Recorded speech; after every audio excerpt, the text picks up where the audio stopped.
Hello friends, welcome to my YouTube channel AR resolution.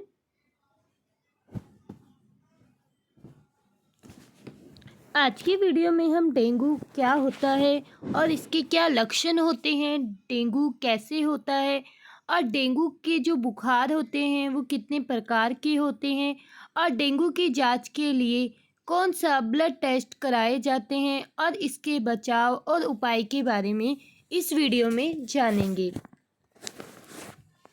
तो सबसे पहले हम यह जान लेते हैं कि डेंगू क्या होता है।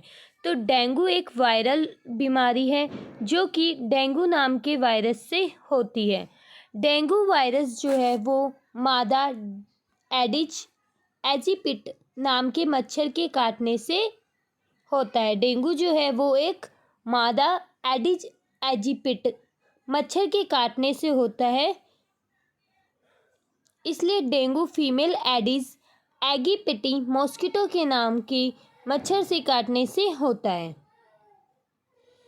और इसमें इसको जो है हड्डी तोड़ बुखार भी कहा जाता है, क्योंकि इसमें जो है आपके जो पूरा बदन होता है, जोड़े जो होते हैं जोड़ों में भी बहुत ज़्यादा पेन होता है। तो डेंगू जो है वो कैसे होता है। तो जब आप एक व्यक्ति को मादा एडिज एजिप्ट मच्छर जो है वो काटती है तो जो व्यक्ति होता है वो इन्फेक्टेड हो जाता है डेंगू वायरस से, और जिसकी वजह से उसे डेंगू हो जाता है।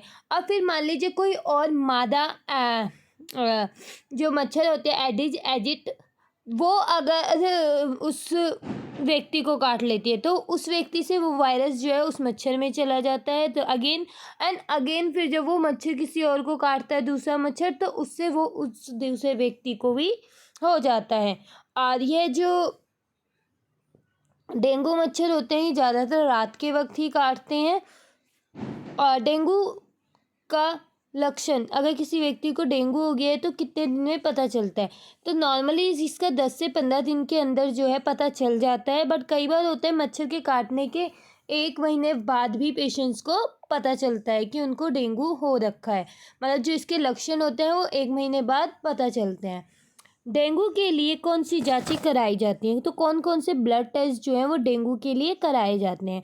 तो NS1 एंटीजन और IgM और IgG एंटीबॉडी टेस्ट जो है वो कराया जाता है। NS1 एंटीजन जो है यह टेस्ट बुखार आने के 2 से 3 दिन के अंदर कराया जाता है, और जो IgM और IgG एंटीबॉडीज़ जो हैं वो टेस्ट हमारा 5 से 7 दिन के बाद कराया जाता है। डेंगू कितने प्रकार के होते हैं, तो डेंगू 4 प्रकार के होते हैं। Simple dengue fever, classic dengue fever, dengue haemorrhagic fever और डेंगू शॉक सिंड्रोम फीवर। अब बात करते हैं सबसे पहले डेंगू 1 सिंपल डेंगू फीवर जो है वो क्या होता है। तो सामान्य डेंगू बुखार, इसमें बुखार के साथ साथ तेज बदन, सिर दर्द और आमतौर पर आँखों के पीछे और शरीर पर दाने देखने को मिलते हैं। और इसका जो बुखार होता है ये जल्दी ही ठीक हो जाता है। ये अगर किसी को सिंपल डेंगू फीवर है तो जल्दी ही ठीक हो जाता है। फिर बात करते हैं डेंगू 2 क्लासिक डेंगू फीवर की।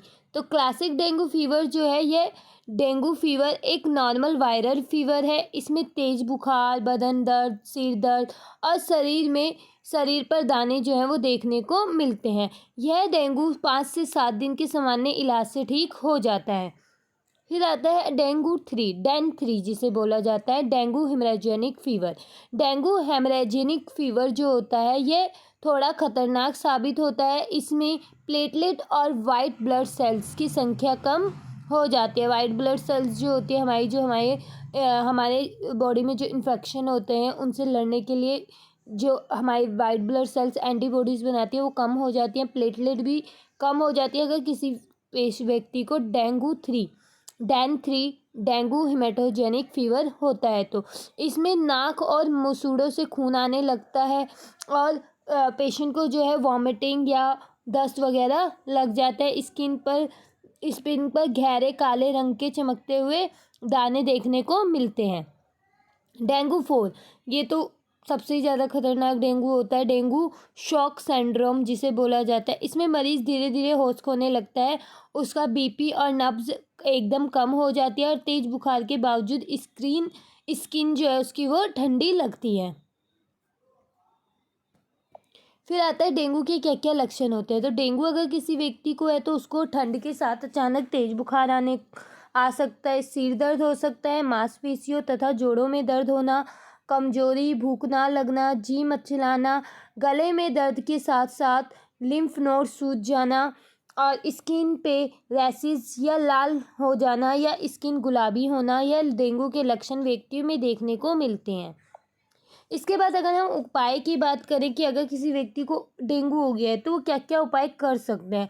तो अगर किसी व्यक्ति को डेंगू होता है तो उन्हें सबसे ज़्यादा है, अगर डेंगू ही नहीं इवन कोई भी बीमारी है तो व्यक्ति को सबसे ज़्यादा पानी पीना चाहिए, क्योंकि जब हम पानी पीते हैं तो हमारी जो किडनी होती है वो फिल्ट्रेट करती है पानी को, जो भी हमारे वेस्ट यूरिक एसिड, प्रोटीन, जो भी वेस्ट हमारी बॉडी में फ्लूइड्स होते हैं उन सबको निकाल देती है।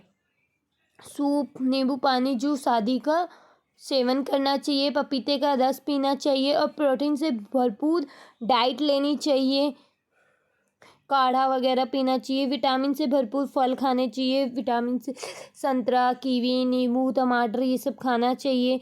और डेंगू वायरल इन्फेक्शन है, इस रोग में रोगी को कोई भी एंटीबायोटिक देने की आवश्यकता नहीं होती है। बुखार आने पर रोगी को पैरासीटामोल टेबलेट दी जा सकती है ओनली, और अगर उसको बॉडी पेन वगैरह तो पेन की दवाई जो है वो दी जा सकती है।